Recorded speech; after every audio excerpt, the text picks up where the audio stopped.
Hola, buenas tardes.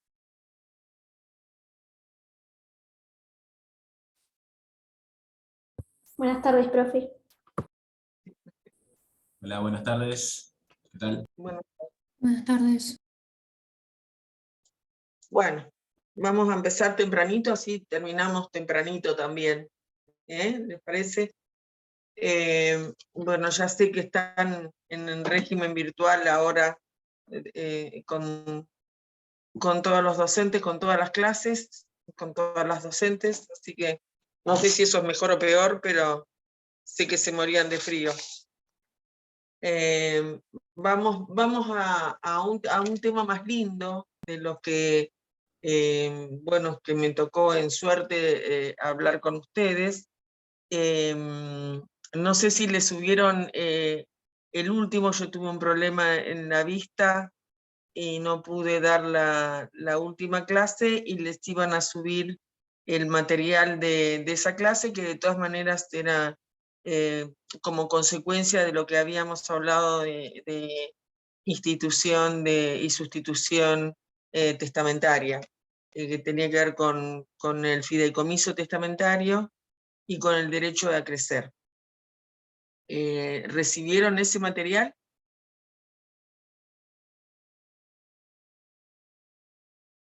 Sí, doctora, se encuentra en el campus, sí.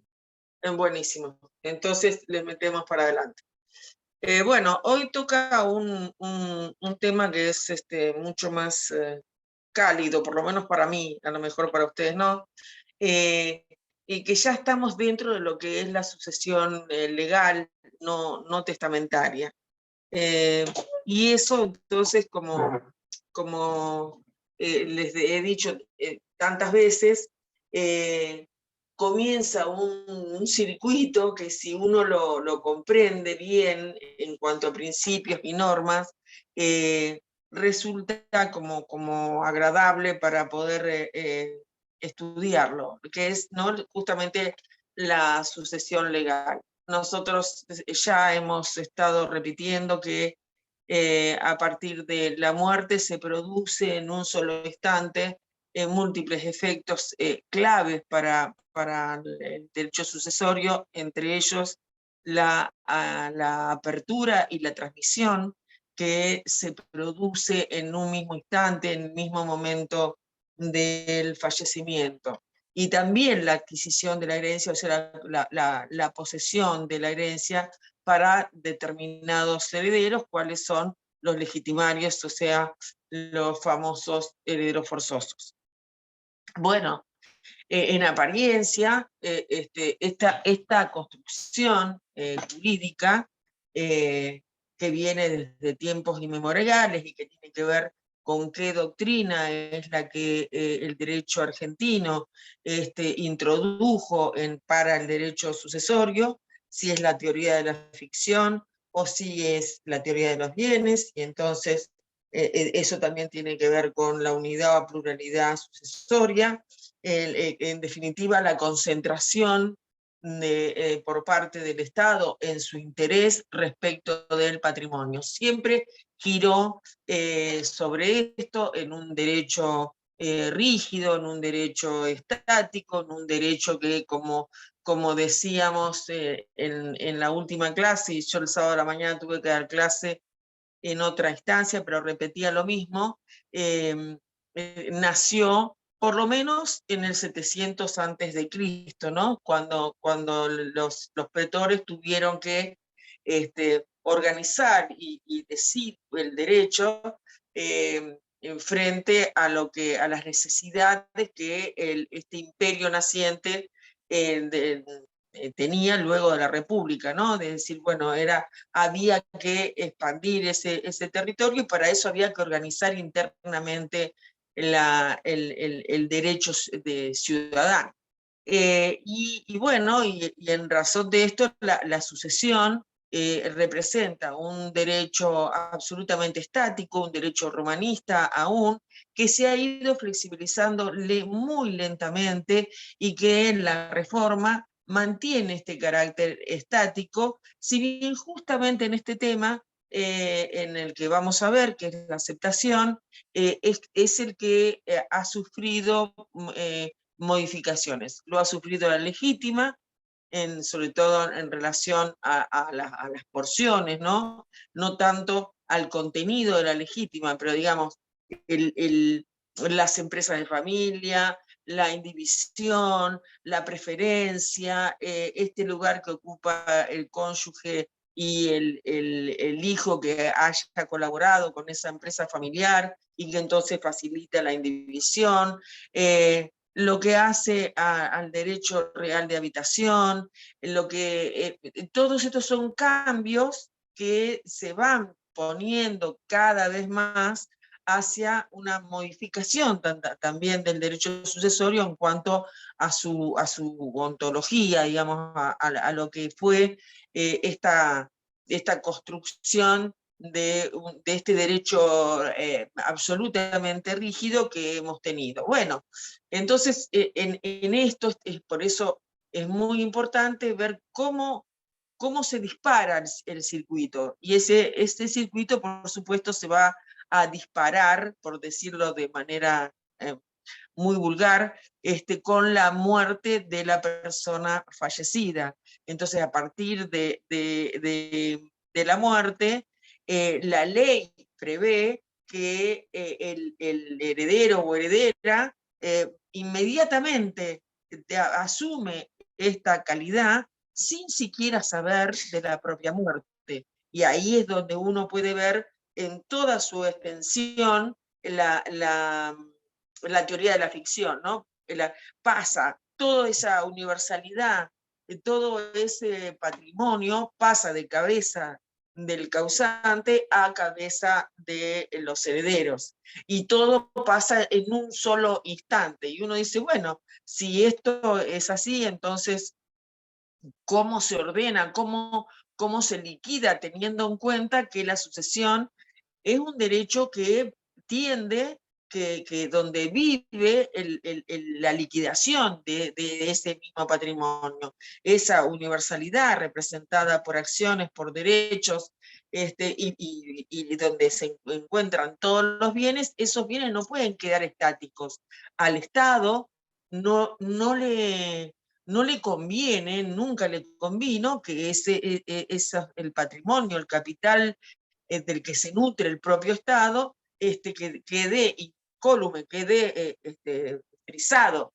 Y para eso entonces hay que tener normas claras que tiendan a esa liquidación, respetando las normas y las teorías que este derecho tiene. Sin embargo, como les decía, hay determinadas normas, como las que le he hecho mención, que atiende cada vez más a la voluntad, ¿no? A recortar, digamos, a posibilitar la aceptación no es uno de esos derechos. Lo es solamente en un carácter que ahora vamos a ver que hace al carácter del tiempo. Pero uno dice, ¿pero cómo? Si la persona heredera es heredera a partir de la muerte, incluso sin tener notificación de esa apertura sucesoria, que es cuando se produce un proceso sucesorio, que son cuestiones distintas que no tienen que confundir. Puede haber la apertura de la sucesión se da en el momento de la muerte por estas características de las que hablamos, pero el proceso liquidatorio en sí mismo, frente a un juez del último domicilio, no se hace, o pasa muchísimo tiempo, como justamente estaba previsto en la aceptación, con anterioridad a la reforma al Código Civil y Comercial. Entonces, hay que ubicarse en esta cuestión. Hay una delación y hay una vocación. Esa delación se produce al momento mismo de la muerte, y en ese mismo momento se produce la apertura. Ahora, yo les decía de Roma, porque, bueno, para ubicar más o menos la época histórica en la que nosotros, desde qué época histórica que nosotros recibimos estos institutos, y podemos hablar del derecho clásico, donde se otorgaban en Roma 100 días de plazo para la aceptación. El que no aceptaba, ahora les voy a explicar la aceptación en sí misma, ¿no? Pero el que no aceptaba la herencia perdía ese derecho. Y entonces hubo necesidad de marcar con toda claridad, en época de los pretores, el plazo de la aceptación. Y digamos, en la novela 115, ya en la época de Justiniano, en ese momento, en esa época, la aceptación de la herencia no tenía formalidad alguna, y lo que importaba es que hubiera una declaración de voluntad de aceptación de la herencia. Ahora, ¿qué es la aceptación de la herencia? Si se es heredero desde la muerte, ¿por qué hablamos de aceptación de la herencia? Porque lo que hace la aceptación de la herencia es fijar la calidad de heredero. No va a cambiar el hecho el hecho de su constitución como tal, de su delación, ¿no? A partir de lo que establece la ley. Eso se produce con la muerte.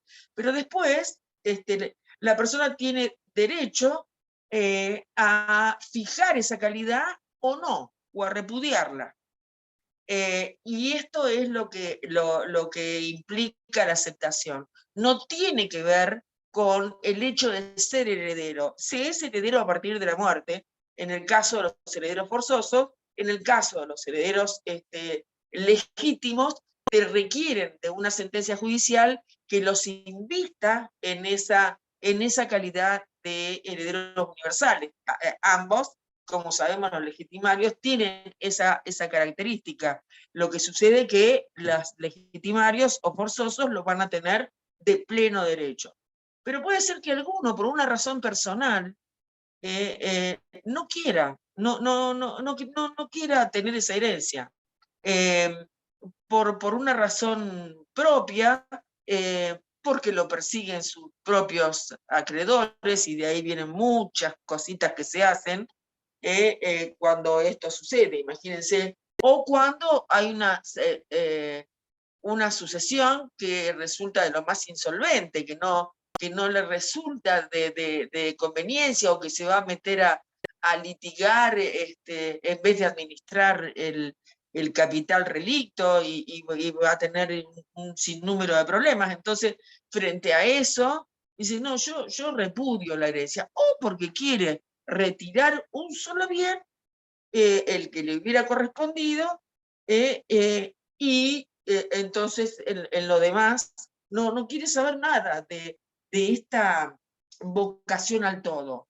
Ustedes, otra de las cosas que no, yo machaco, que no se vayan a olvidar, es que el heredero, la heredera, tienen vocación al todo, porque la herencia, tal cual la tenemos nosotros organizada, es indivisible.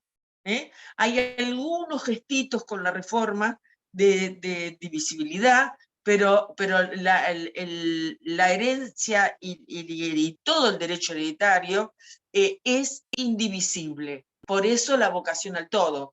No importa si después en el reparto a mí me quede una sola propiedad, un solo bien, o acciones, o semovientes, o un barco, lo que fuese. No tiene que ver con lo que reciba en la liquidación, tiene que ver con desde qué lugar me paro jurídicamente frente a la sucesión. Y me paro desde esta vocación al todo, por eso también estoy obligada a que a realizar todos los actos de conservación y de aumento de ese capital para llegar al mejor estado liquidatorio que pueda tener. Tanto es así que si actuara mal, actuara con fraude, actuara con dolo, iría en contra del derecho sucesorio, iría en contra de esa liquidación y tendría las consecuencias que ya vamos a ver. Entonces, primero que nada es que la aceptación es un acto mediante el cual o en virtud del cual el heredero fija su calidad de heredero. En razón de esto, porque la vida no es tan lineal, ¿cómo se pensó, cómo desde Vélez, ¿no? ¿Cómo se organizó la aceptación de la herencia? Porque había un estadio que era la separación de patrimonios, una acción para separar el patrimonio y que no se confunda, cuando a su vez estaba un tipo de aceptación que era pura y simple, que confundía absolutamente el patrimonio de la causante o el causante con la heredera o el heredero. ¿Y esto por qué sucedía? Porque no había beneficios de inventario, o sea, no había, porque siguiendo la doctrina de la ficción, si el heredero pasa a ser deudor o acreedor de todo aquello que fuera deudor o acreedor, la causante o el causante, había una confusión de patrimonio. Y entonces eso otorgaba un carácter a la aceptación que es la aceptación pura y simple. Esto hoy no sucede.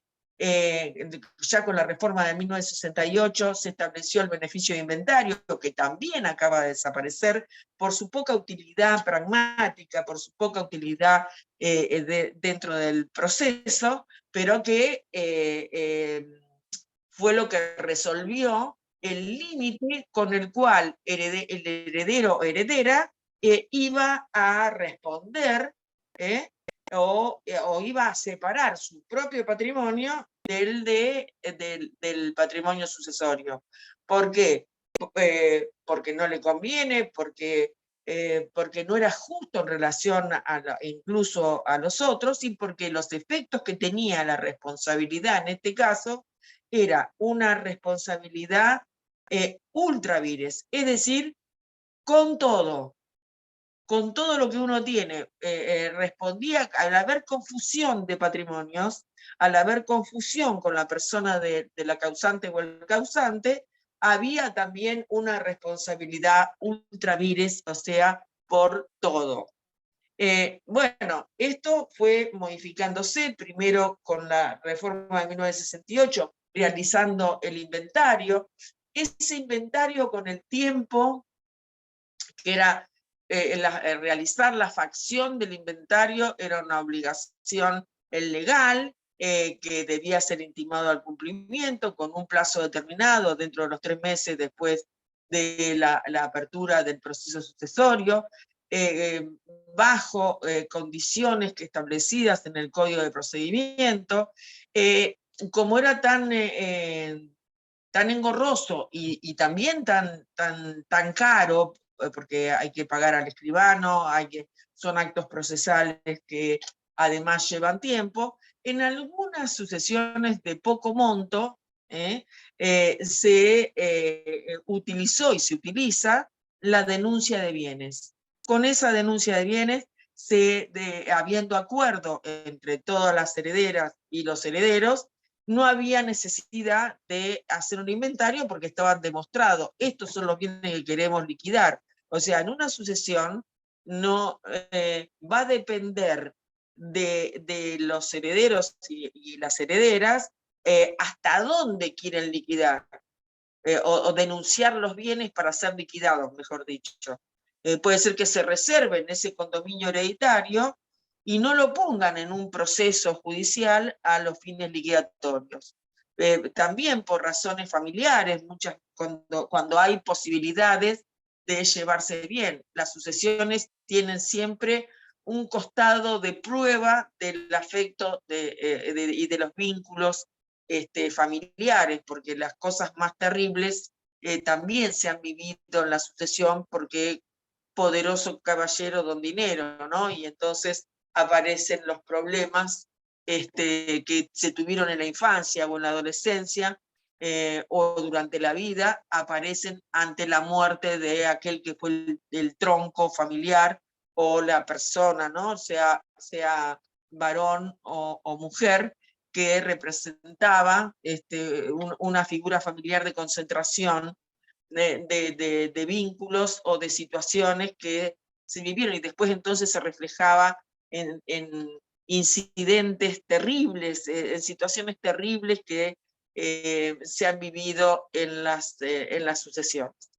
Entonces, volviendo para atrás, esta aceptación, que en un principio fue pura y simple, que se debió a la confusión del patrimonio, que después vino la reforma de 1968, continuó en el tiempo y con características propias en cuanto a Instituto de Derecho Sucesorio. Ahora no quiero ir ya a la modificación actual para no confundir, pero entonces, lo primero es la definición, fija la calidad de heredero, y después tenemos que ir a las clases, como les digo, había pura y simple, que hoy solo se daría si fuera una sanción, cuando es la aceptación forzada, pero de lo contrario, hoy la aceptación tiene otra característica con otros efectos jurídicos. Esas son las clases, ¿no? La forzada, las formas, quiero decir, las formas, son aquellas que tienen que ver con el instrumento o con la forma en que se hace la aceptación. Si es a través de un instrumento, estamos hablando de una aceptación expresa. Y ese instrumento va a ser una escritura. O sea, esa aceptación está debidamente protocolizada. Si alguien trabaja en un estudio de notarios, de escribanas, escribanos, o que vean los poderes habitualmente, en los poderes es común ver el mandato para aceptar herencia. Quiere decir que es delegable, es un acto que puede ser delegado.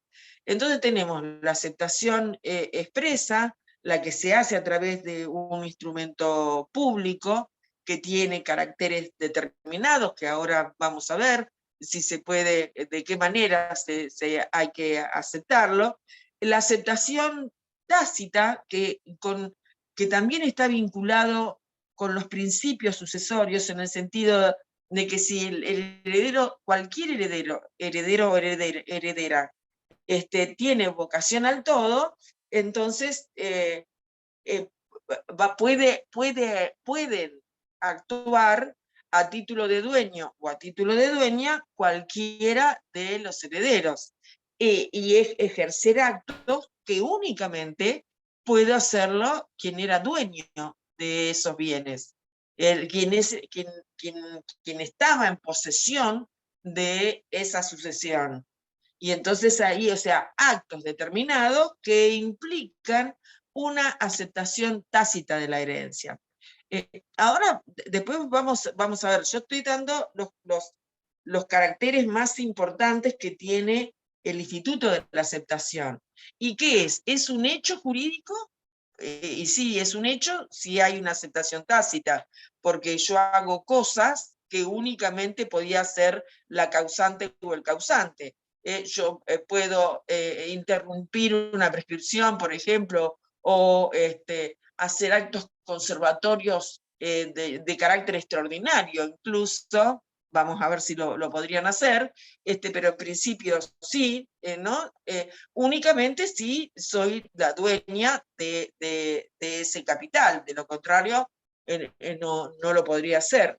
Y entonces ahí estamos ante un hecho jurídico. Si yo planto para hacer separaciones en un campo, puedo hacer que el ejemplo más fácil, entre un campo y otro, a fin de evitar que haya depredación dentro de mi campo, ese es un acto tácito, es un acto de conservación que tiene que tener determinadas características, porque de lo contrario, ya van a ver, no se considera una aceptación. O sea, la simple conservación no implica que sea un acto de aceptación. Tiene que haber compromiso de derecho, o sea, tiene que haber como el otorgamiento de una servidumbre, tiene que haber un acto jurídico relevante o un hecho que sea relevante, que dé cuenta de que únicamente lo podría hacer quien es titular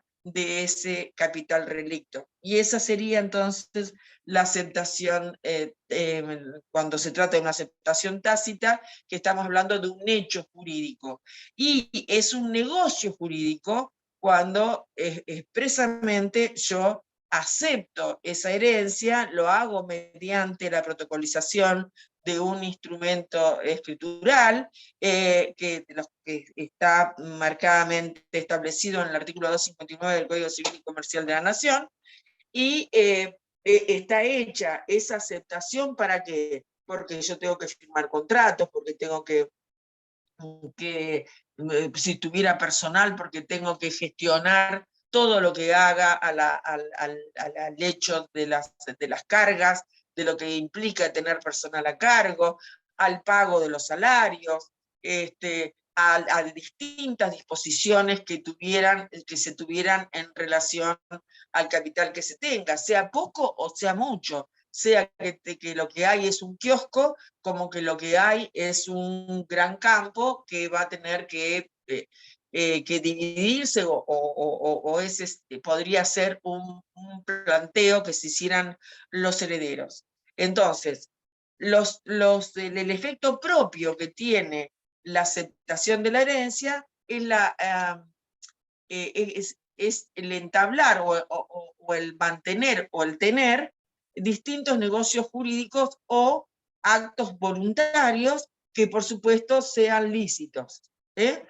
Entonces, de acuerdo a esto que estamos hablando, que les estoy diciendo, los caracteres de la aceptación, ¿cuál sería? Que es un acto voluntario. Yo puedo aceptar o no la herencia, que tiene que ser un acto puro, limpio, que va por todo, y que por lo tanto es indivisible. Esto que les decía hoy, ¿no? Esa indivisibilidad está prefijada en el artículo 2287 del Código Civil y Comercial de la Nación. Una vez que se aceptó, es irrevocable, y debido a los tiempos que están estatuidos por el propio Código Civil y Comercial de la Nación, y por la forma y por lo ontológico de este instituto, no podemos hablar de que sea un acto personalísimo en sí mismo, porque, como les dije, puede ser delegado a un mandatario. Por lo tanto, no es un acto personalísimo. también tiene un tiempo, hay un tiempo de la aceptación y un tiempo de la renuncia. Ustedes saben que las herencias futuras están prohibidas, bueno, hay alguna cuestión también ahí, y no, por lo tanto, no podrían ser ni aceptadas ni renunciadas. Ninguno de los dos caracteres, ninguno de los dos institutos, mejor dicho, de disposición en relación a la herencia, ni aceptar ni renunciar. En los artículos anteriores a la reforma se legislaba de manera sumamente extensa y muy sobreabundante sobre la aceptación y la renuncia. Este es el instituto que se operativizó, digamos, que así igual que con la legítima, se hizo más a este tiempo, aunque el trasfondo, digamos, de lo que es la aceptación no cambió demasiado, pero sí se sintetizaron los artículos, se hicieron más operativos y hubo una gran modificación en relación al tiempo y a la interpretación del derecho de opción. Pero nosotros estamos en la capacidad que tienen las personas para fijar esta calidad, ¿no? Cuáles son las situaciones que de los distintos herederos tendrán frente a la aceptación de la herencia. Por ejemplo, los menores impúberes y las personas por nacer que van a requerir de sus representantes. Con el tema de las personas incapaces o con capacidad restringida, bueno, hay que aclarar algo que es sumamente importante.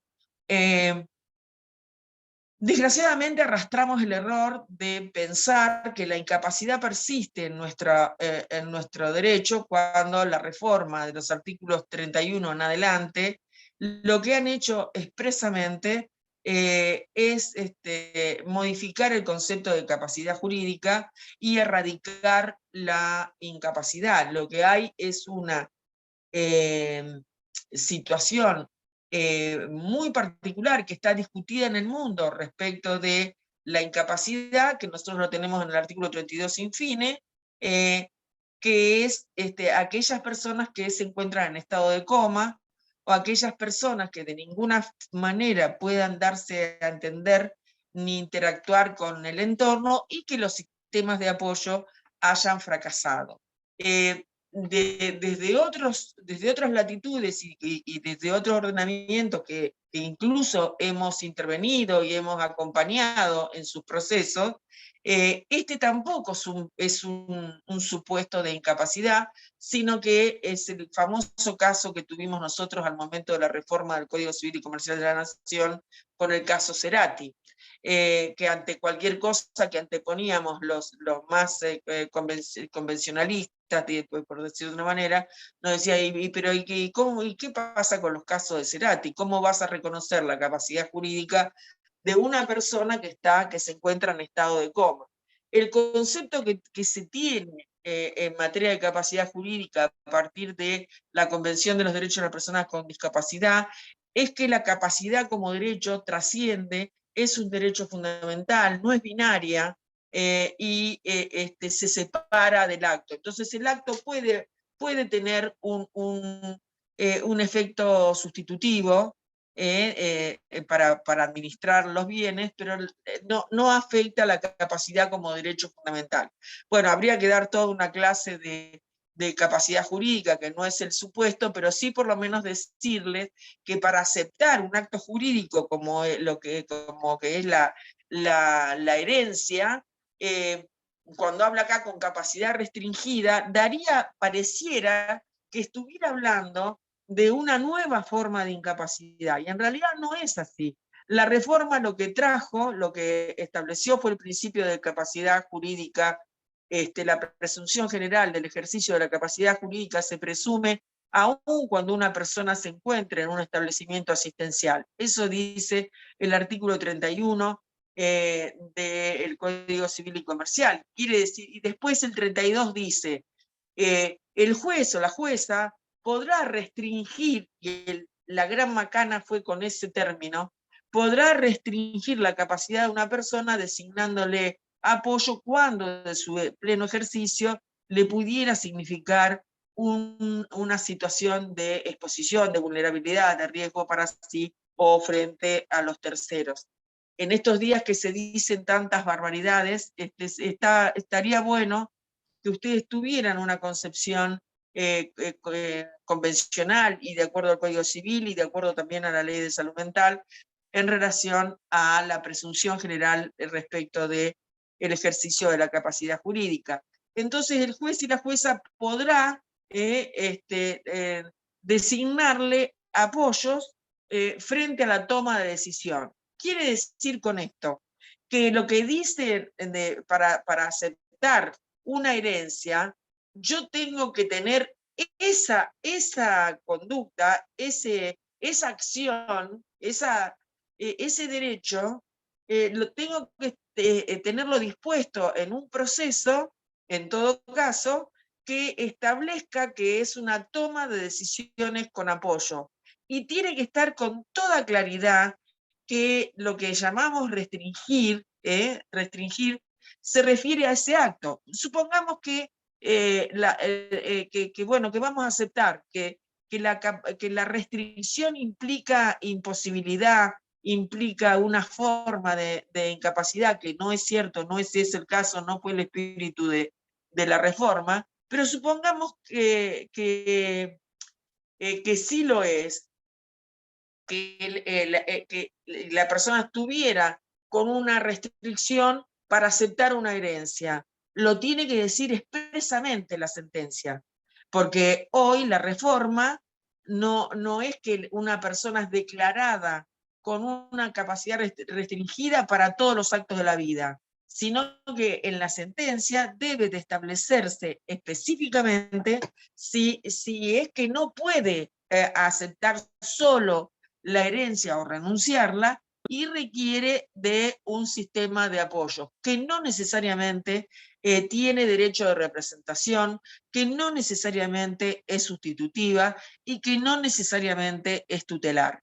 Bueno, esto sería para una clase sola de lo que implica frente a los actos negociales de las personas con capacidad restringida en nuestro sistema jurídico. Pero recuerden eso, tiene que decir la sentencia que tiene restricción a la capacidad jurídica para la aceptación de la herencia, y que esa restricción implica un sistema de apoyo, y que ese sistema de apoyo, salvo que la persona de ninguna forma pueda interactuar con el entorno, tendrá que hacerlo por sí. De lo contrario, va a tener que aceptar la preferencia de esa persona.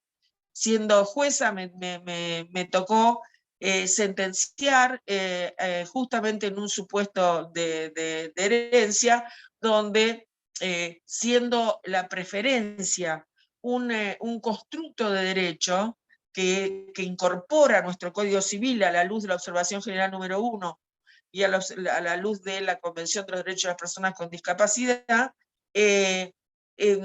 tomé en cuenta la preferencia de la persona respecto de la decisión de venta o no venta de un bien hereditario. Eso es el significado que tienen en el caso de personas con capacidad restringida. Aquellos que están emancipados y que no puedan, que sin embargo continúan con una semi-representación, que no tengan una emancipación absoluta como para recibir donaciones o para aceptar herencias o para renunciarla, tendrán que actuar de manera conjunta. También ahí el principio de autonomía progresiva, también ahí la autonomía de la voluntad tiene que participar, y dependerá de la situación, digamos, no de la situación, sino de esta autonomía progresiva frente a lo que es la emancipación. En principio, si es un emancipado anterior a los 18 años, entre la franja inmediata anterior, el emancipado actúa como un adulto. Y si es emancipado por matrimonio y está en la franja de los 16 años, entonces le va a caber lo mismo que en las otras situaciones. Lo cierto es que hay un momento que está establecido, que este era el gran despiole que había con anterioridad a la reforma del Código Civil y Comercial, respecto de aceptar o de renunciar la herencia. Por supuesto que uno no puede aceptar o renunciar antes de que la persona se muera, ¿no? La condición, como siempre, es que se haya producido la muerte y con ella la transmisión y con ella la apertura de la sucesión.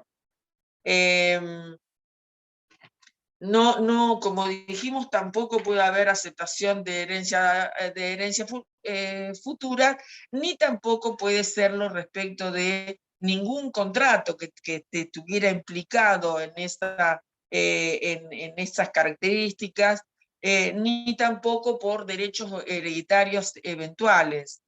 Esas son las prohibiciones que se tienen para aceptar o renunciar a la herencia. Otra manera, otra forma de la prohibición está en el artículo 2302 en cuanto a los efectos de la cesión de derechos a una herencia que ya hubiera sido deferida o a una parte indivisa de ella, restando desde luego la virtualidad de los negocios jurídicos que se hubiera cumplido. Ustedes saben que en la cesión se puede ceder absolutamente todos los derechos y acciones hereditarias, lo único que no se podrá ceder es la calidad de heredero. Entonces, lo que intentan las prohibiciones es evitar especulaciones y cuestiones que tengan que ver con la muerte. Cuando yo les hablaba el otro día de la sustitución pupilar, o la ejemplar, o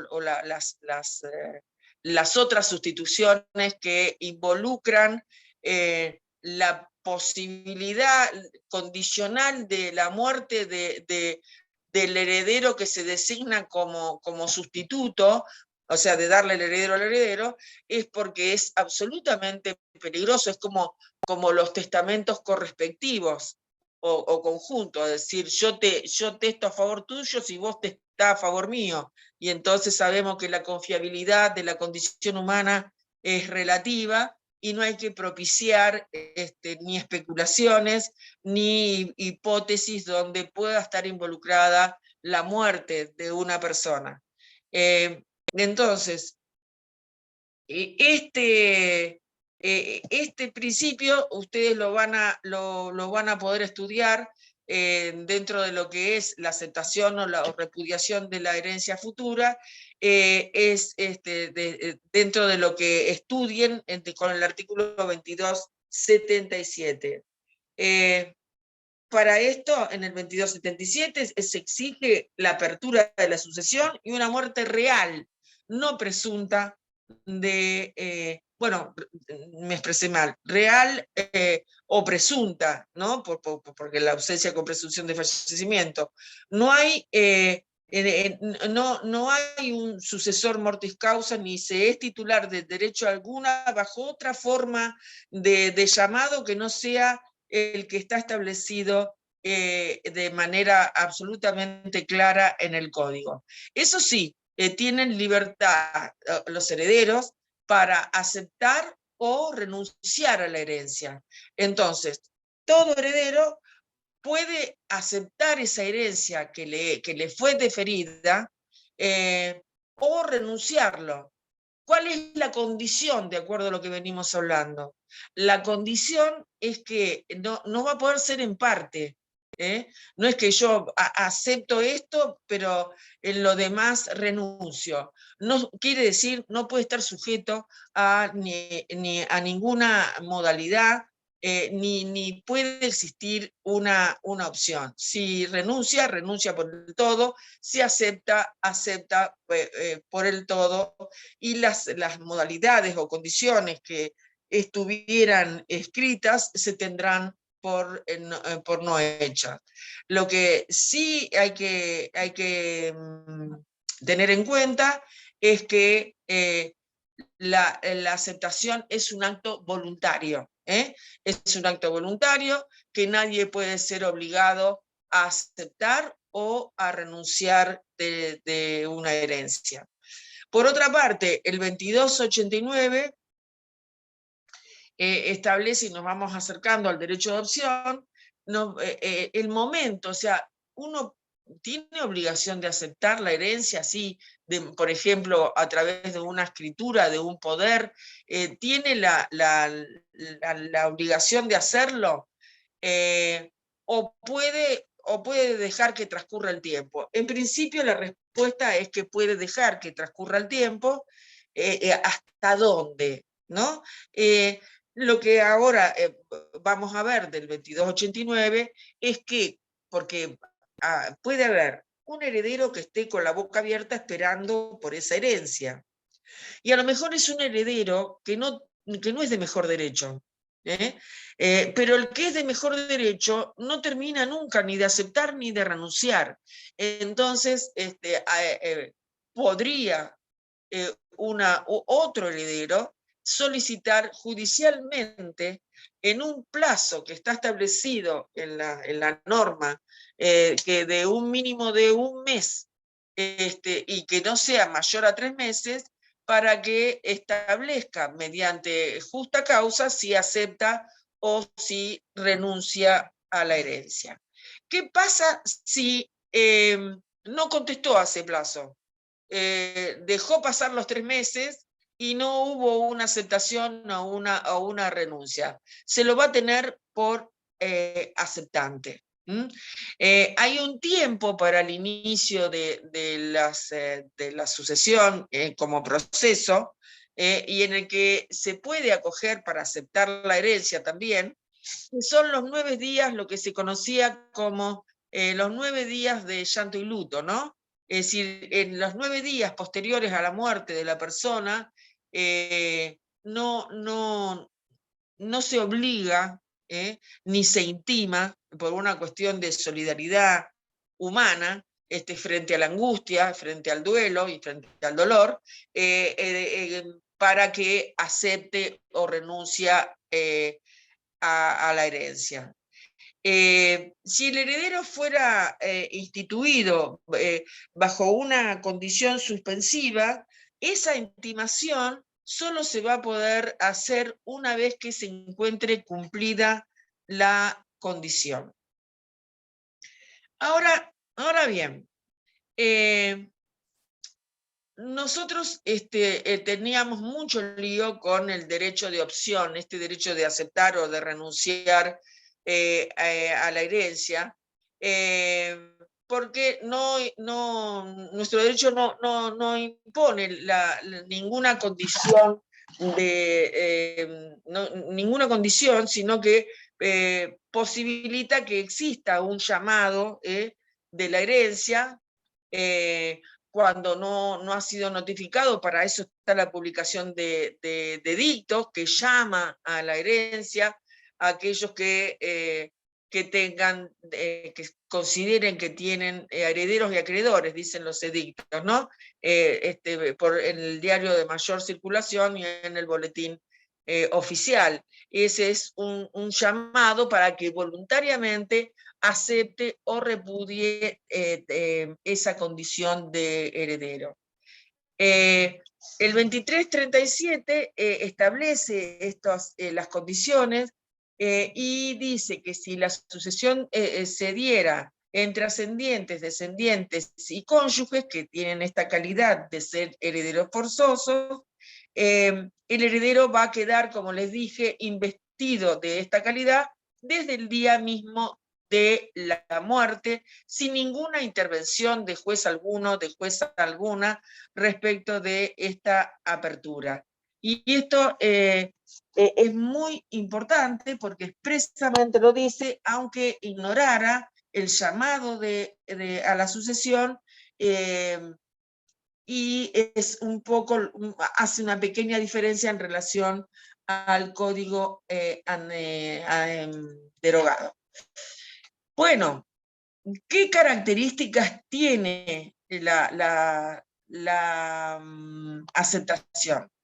Este derecho de opción lo es en términos absolutos. Quiere decir que, como dijimos, no puede haber ni condición ni plazo. Como dijimos también, para el heredero es indivisible. Tiene que tener vocación al todo y tiene que ir por la indivisibilidad de la herencia. No existe subrogación en materia de aceptación. Respecto de la participación, tiene que ser por parte del sucesor universal, y lo que hace el sucesor universal es subrogarse jurídicamente a la situación de el difunto o difunta causante. O sea, que el llamado a la sucesión tiene que ir simplemente por una cuestión concreta, por la negativa o por la afirmativa, sin posibilidad alguna de confusión respecto de que va a aceptar una parte de la herencia o que va a estar sujeto a alguna modalidad. ¿Va a ser o no va a ser heredero? Y en función de que acepte este carácter, va a tener lo que le corresponda, donde puede haber alguna situación de modalidad, de condición o plazo, o que se quede, por decirlo de manera corriente, con una parte de la herencia. Entonces queda claro, ¿no?, que no hay ninguna circunstancia de valoración genérica respecto de las modalidades, y si existieran se van a tener por no escritas. No hay una modificación en relación al esquema nuestro. La aceptación que estuviera sujeta a plazo va a ser tenida en cuenta por no hecha, y la aceptación, por otra parte, se tiene que considerar en su integralidad, indivisibilidad, integralidad. Ya dijimos de la otra situación que respecto de las condiciones o de los cargos que pudieran ser impuestos. Bueno, si hubiera una condición, habrá que esperar que se cumpla esa condición para poder aceptar la herencia. Ese puede ser un supuesto. ¿Y cuándo entonces? Porque hablamos de una aceptación voluntaria, con carácter voluntario, pero también dijimos que puede existir una aceptación forzada. ¿Y cuál es el caso? Es el caso del heredero que oculta los bienes, que actúa con dolo para jorobar a los restantes herederos. Por ejemplo, se hace la denuncia, se inicia el proceso sucesorio, se hace la denuncia de bienes, dice, bueno, esta sucesión cuenta con y los herederos somos tales y tales. Pero hay uno que vive en España, y digo, España es muy cerca ahora, pero bueno, no sé, en la Siberia, qué sé yo, en cualquier lugar que no tiene posibilidad de enterarse de que finalmente es heredero, y se oculta con dolo. Hay juicios en relación a esto. En Mar del Plata yo recuerdo uno de un médico que además le gustaba muchísimo la pintura, tenía una pinacoteca sumamente importante, y entonces hubo una situación en la sucesión respecto de actuar fraudulentamente en la aceptación, de no haber intimado para que el otro heredero que no estaba en el lugar territorial tuviera la posibilidad de aceptar o de renunciar a la herencia. Lo que no puede haber en una herencia es falta de titularidad. O sea, hasta el momento en que estas situaciones se diriman, el heredero es considerado justamente heredero a partir de la aceptación en la que hubiera hecho, ya sea expresa, ya sea tácita, y la forzada, que es una carga frente a una connivencia que se puede dar por sí en contra de los herederos, o se puede dar también en una connivencia con los acreedores. Y entonces ahí intentar hacer fraude a la herencia y, supónganse, iniciar una acción de, no sé, una demanda en contra de la sucesión. De eso hay muchísimo. También está al revés. Puede ser, y yo me estoy acordando de algunas cosas, puede ser que alguien esté con una situación crítica de insolvencia, y entonces esto también se hace lamentablemente, pero que bueno, hoy el entrecruce que hay de registral no permite hacer estos fraudes, pero el supuesto sería de una persona que está inhibida, supónganse que está en veras, que sabe que sus acreedores lo van a atacar, entonces no hacen un acuerdo entre herederos para que no esté en la herencia, e inicia el proceso sucesorio, los restantes herederos, sin haber denunciado efectivamente la existencia de otro heredero. Hay digamos, hoy la reforma que trajo el Código Civil no permite estas cuestiones. Existe el artículo 338 de nulidad relativa, que prevé estas situaciones, y ahí también hay una mayor completitud, digamos, una mayor celeridad en estos procesos. Respecto del tema de haber eliminado la aceptación pura y simple o con beneficio de inventario, esto tiene que ver con la responsabilidad intravires o ultravires, es decir, hasta dónde es que el heredero limita y va a tener responsabilidades con aquellas cuestiones que haga, con su propia aceptación, a partir de su propia aceptación, y la irrevocabilidad que tiene esa aceptación. Yo les dije que uno de los caracteres que tiene la aceptación es ser irrevocable. Ahora había una cuestión que estaba en el 3310 al 3313, que es con este derecho de opción y su caducidad.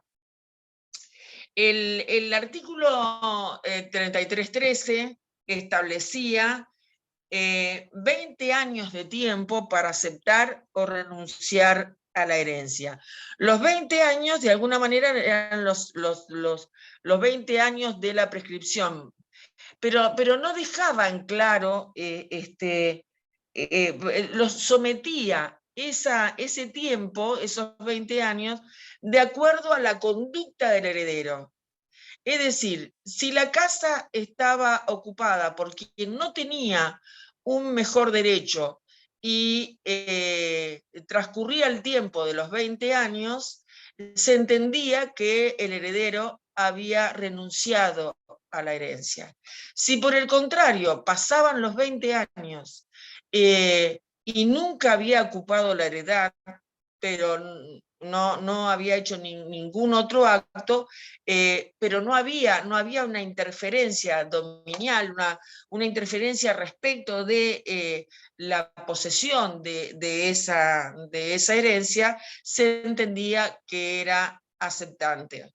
Entonces, esto trajo fórmulas y teorías francesas respecto de la interpretación, y como siempre para Mafia era una cosa, para Borda era distinta esa la interpretación de esta norma, y entonces en la reforma al Código Civil y Comercial de la Nación, el 2288 vino a aclarar esta situación de la caducidad. Es una caducidad que, bueno, que de alguna manera se aproxima también a la prescripción, ¿no? Es una caducidad de este derecho de optar por aceptar o renunciar, porque el código hoy dice expresamente que el derecho de aceptar a la herencia caduca, o sea, finaliza a los 10 años de la apertura de la herencia. Quien no aceptó en el término de esos años se entiende por renunciante. Esto no es cualquier pavada, porque en nuestra ciudad, por ejemplo, en Mar del Plata, eran todas quintas históricamente. Eran campos en realidad de terratenientes, algunos fueron abandonados.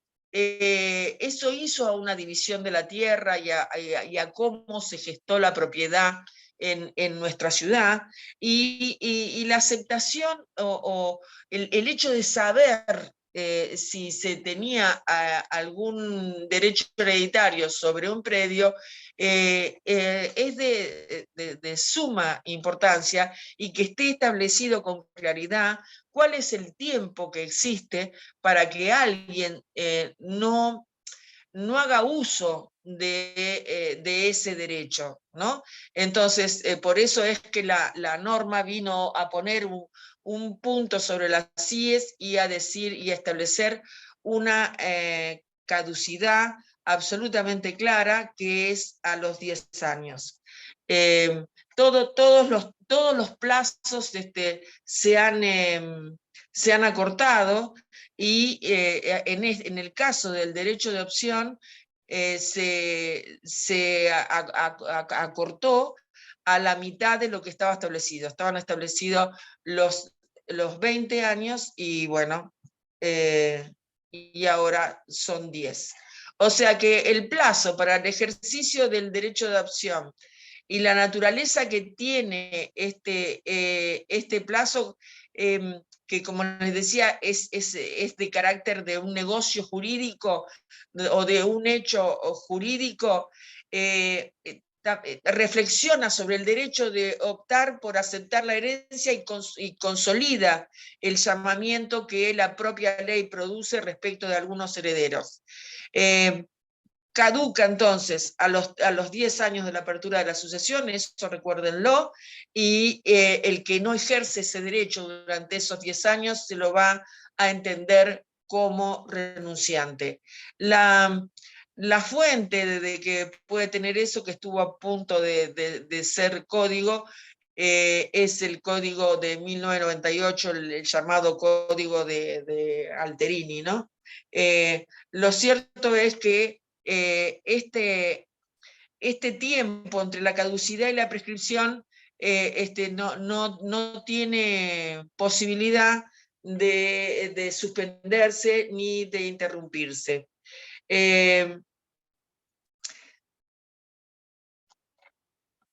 Ahora vamos a ver una situación donde la legislación actual produce una auténtica caducidad del derecho hereditario al momento de, como les decía, en que el heredero guardó silencio y no ejerció el derecho para poseer esa herencia. Ahora vamos a ver la posibilidad de quiénes son los que están legitimados para intimar a la aceptación o a la renuncia. El código dice cualquier interesado con justa causa. Esto también trajo una cantidad de jurisprudencia, cantidad de interpretaciones respecto de quiénes eran los legitimados para intimar, para la aceptación en ese tiempo que transcurría, estaba toda la construcción del heredero aparente, por aquellos que se encontraban dentro del predio, dentro de la herencia, en la posesión de la herencia, y había que esperar 20 años. Lo que juega acá y define es una cuestión procesal, donde el plazo que transcurre tiene que establecer 30 días, que es lo corriente, o un máximo que pueda ser de 3 meses, y si existiera una justa causa para prorrogarlo, tiene que ser realmente una causa muy fuerte para que se prorrogue este plazo. Esa intimación se hace a través de una cédula, y el oficial notificador será el que en el domicilio real de la persona del heredero, el que notifique y que tendrá que actuar en su carácter de aceptante o en su carácter de renunciante. Ahora vamos a ver la transmisión del derecho de opción. Se puede transmitir, si en este momento el heredero no alcanzó, porque ni aceptó ni renunció, ese derecho se puede transmitir a sus propios herederos, y sí, se puede transmitir a los herederos.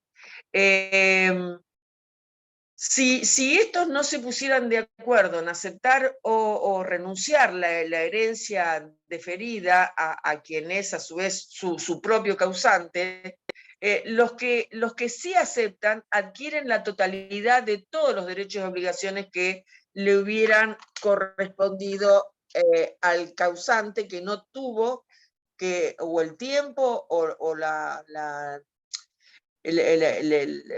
decisión de aceptar o de renunciar. La renuncia a la herencia siempre es mucho más exigida, mucho más rígida. La renuncia de la herencia de aquella persona que haya fallecido sin aceptar ni renunciar a una herencia que hubiera sido deferida a él, también se entiende que es una renuncia a los herederos. Entonces, el derecho de opción como contenido de la transmisión, al igual que cualquier otra de las relaciones jurídicas que existen en la sucesión, en la herencia, donde el causante era parte, tiene que estar ese derecho de opción para aceptar o renunciar a la herencia, no tiene que haberse ejercido hasta la transmisión a sus sucesores.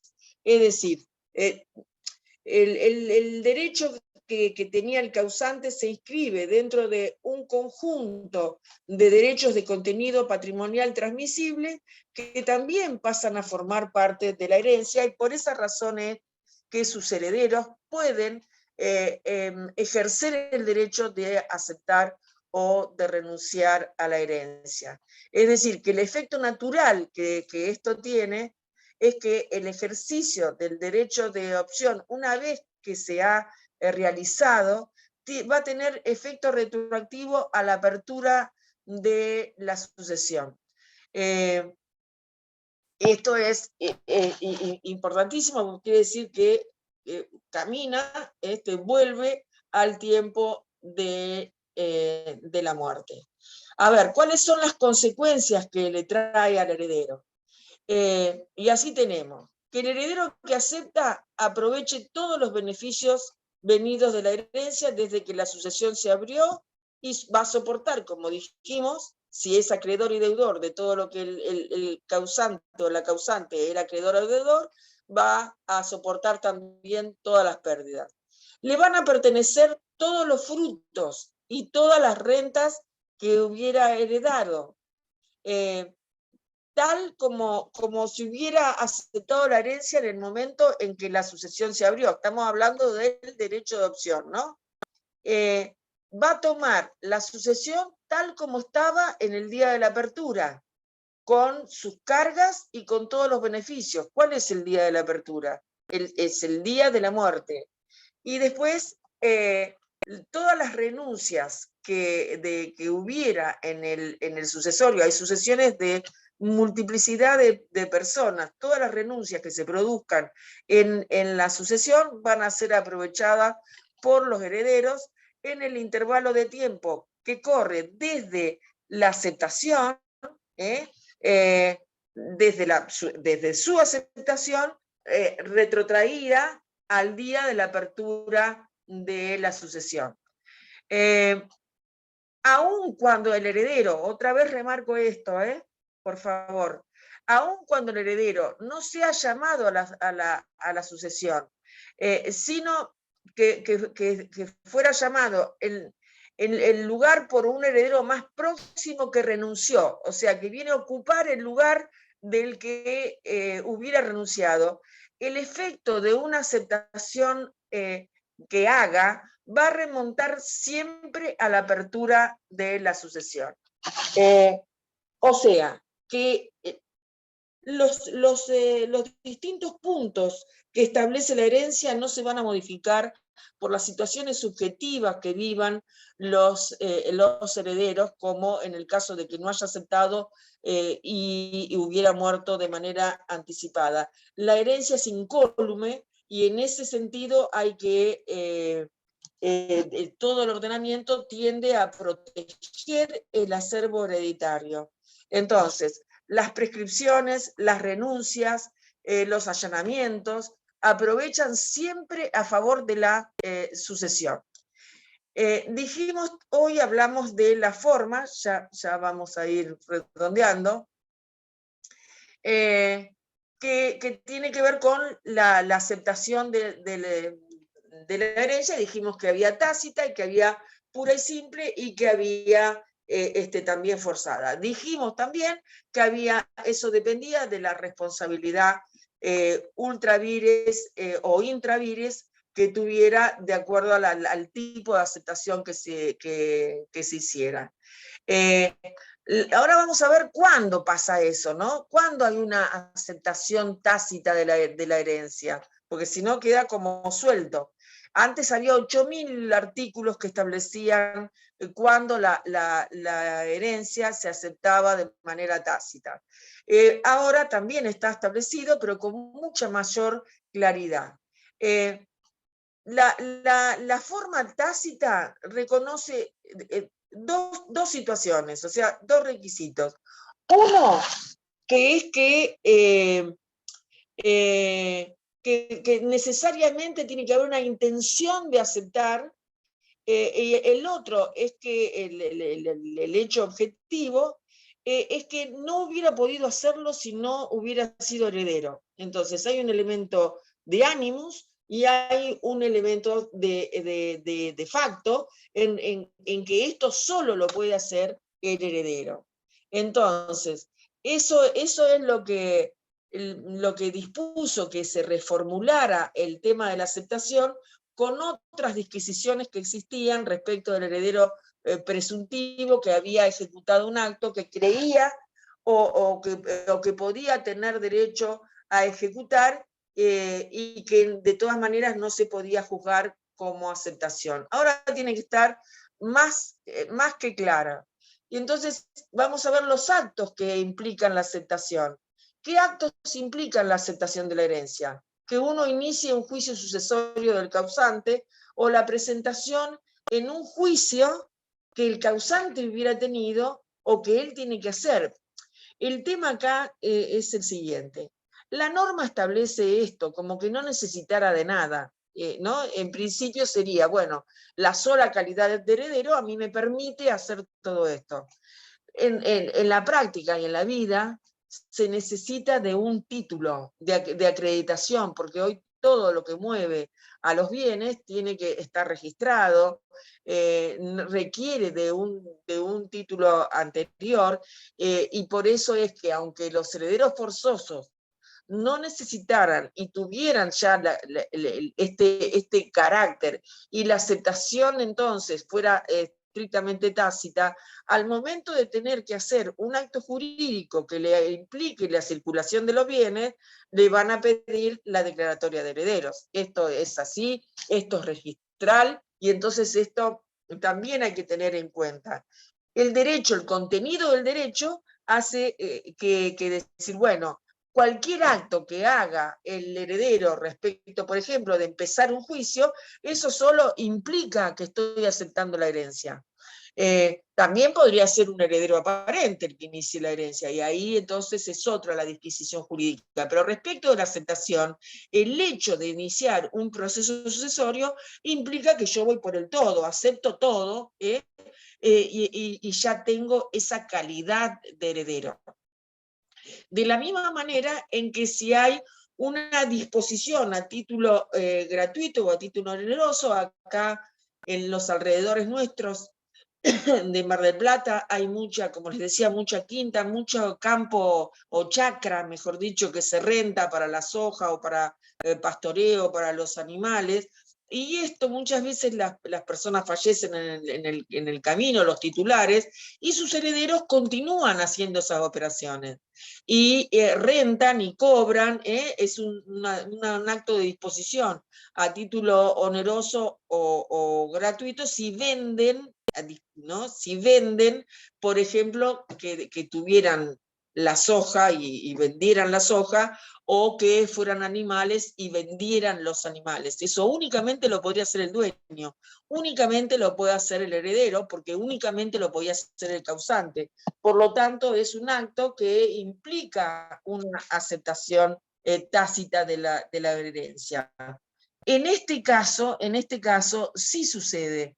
O sea, en este caso es menos detectable que los actos jurídicos formales que requieren de una declaratoria de heredero en la vida real, en la práctica, ¿no?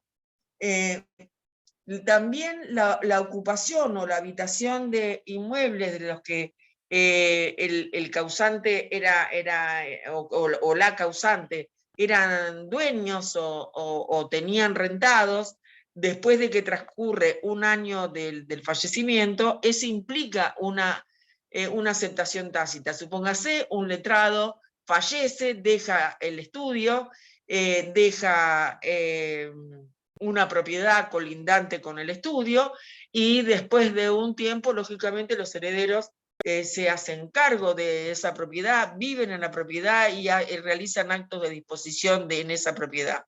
Eso, lógicamente, que implica la aceptación de la herencia. Otra situación que implica la aceptación de la herencia es el hecho de no decir nada, de no oponer la falta de aceptación de la herencia en caso de que fuera demandado en calidad de heredero. Es decir, yo no digo nada de que no tienen la aceptación de que no he aceptado la herencia al haber recibido una demanda, y eso solo me convierte en aceptante. Yo estoy reconociendo esta calidad de heredera.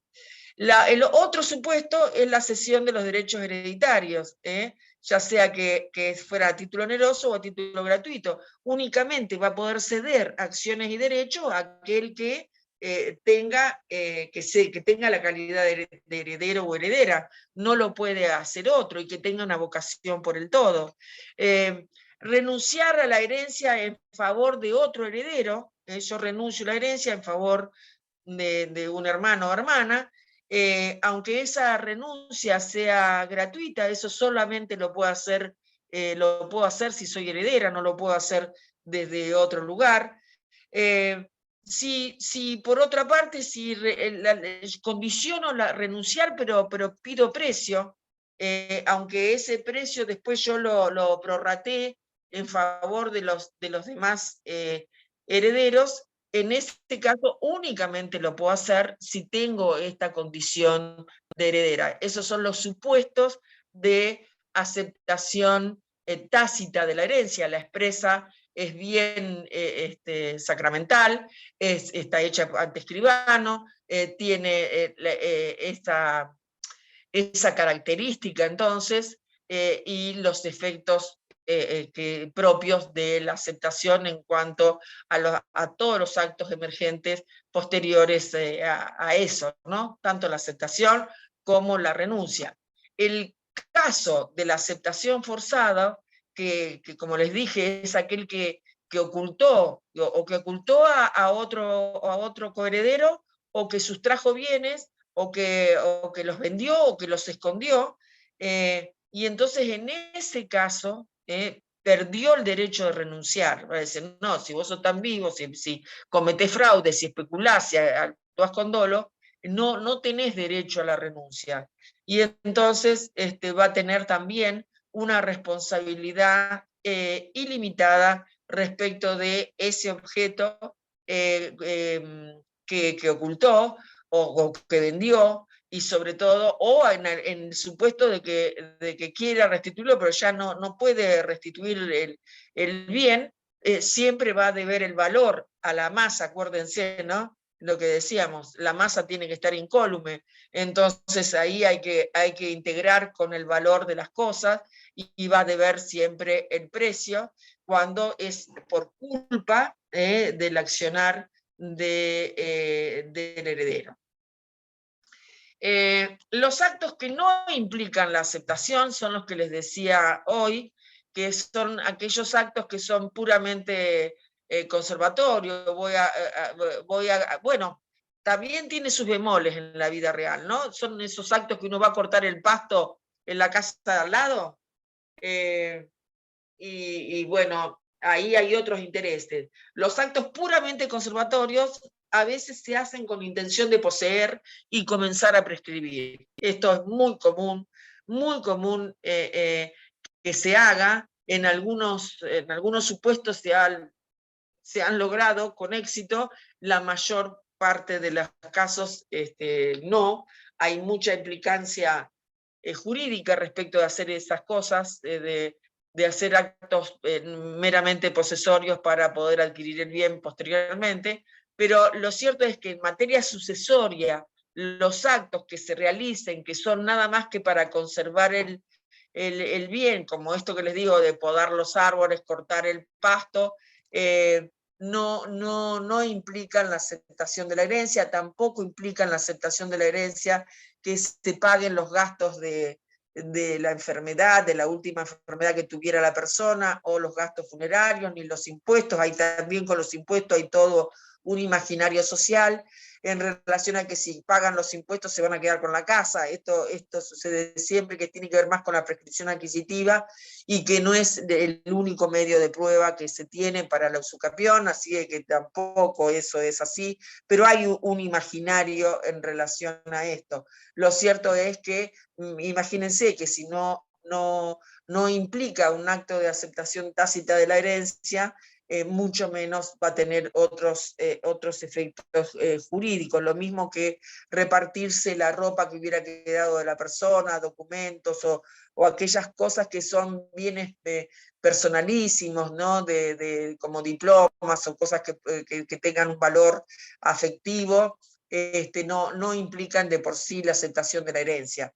Esto está vinculado con lo patrimonial, con lo liquidatorio, con llevar al máximo ese acervo hereditario para poder después repartirlo. Lo mismo que la venta de los bienes perecederos que se hicieran antes de la designación de los administradores. Volvemos a la cosecha de si hubiera plantaciones, ¿no? de lo que fuese.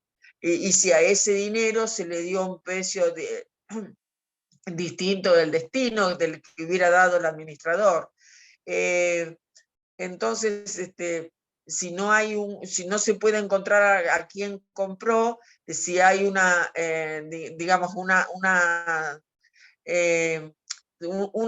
situación que tiene que ver con la venta de esos bienes perecederos que hubieran estado afectuadas, la verdad que no sé quién lo daría, en el sentido que el artículo dice en relación a que fuera otorgado los dividendos de esa venta anticipada, digamos, de bienes perecederos a cuestiones sociales, ¿no? A la asistencia social o que se repartiera entre todos los herederos, que en general o es lo que se hace si no se lo lleva uno solo. También la venta de los bienes cuya conservación no es necesaria, que no se puede mantener sin que pierdan el valor, y entonces tiene que haber un destino ahí dispuesto para liquidar ese bien, pero de ninguna manera eso implicaría la aceptación de la herencia. Otra vez en relación entonces a quienes pueden aceptar la herencia, cuando se refiere a una persona que está con una declaración, una determinación de la capacidad jurídica, ya sea que está en el lugar del 32 sin fines, o como incapaz, o con capacidad restringida, esto nunca va a poder obligar a que la persona declarada de este modo sea obligado al pago de las deudas de la sucesión, más allá de lo que le corresponda, o sea, más allá del valor puro que los bienes tengan. Este es un principio de protección que tiene el Código en materia sucesoria, donde el colectivo de discapacidad no está, no es eso lo que declama, y no están de acuerdo con estas normas, porque lo que justamente pretenden es igual reconocimiento como persona ante la ley. Bueno, el artículo 2294, les prometo que termino, sí habla de los actos que implican aceptación de la herencia. Y es, entonces, como les dije recién, para recuérdenlo, que hubiera, bueno, sí, el haber interrumpido una prescripción, el allanarse ante una deuda, el haber cobrado las rentas de los bienes inmuebles donde el causante tenía, supóngase, si tenía un hotel o tenía casas en alquiler o lo que hubiera, y la distribución de los dividendos entre todos los herederos. Bueno, con esto llegamos justito a las 8 y tienen un hermoso tema en aceptación de la herencia, que es bien fácil. Lean mucho los artículos del código, y no tiene ninguna complicación la aceptación, y es un tema importante. Nos vemos en la próxima. Gracias, profe. Hasta luego. Chao, No, profe, gracias. chao.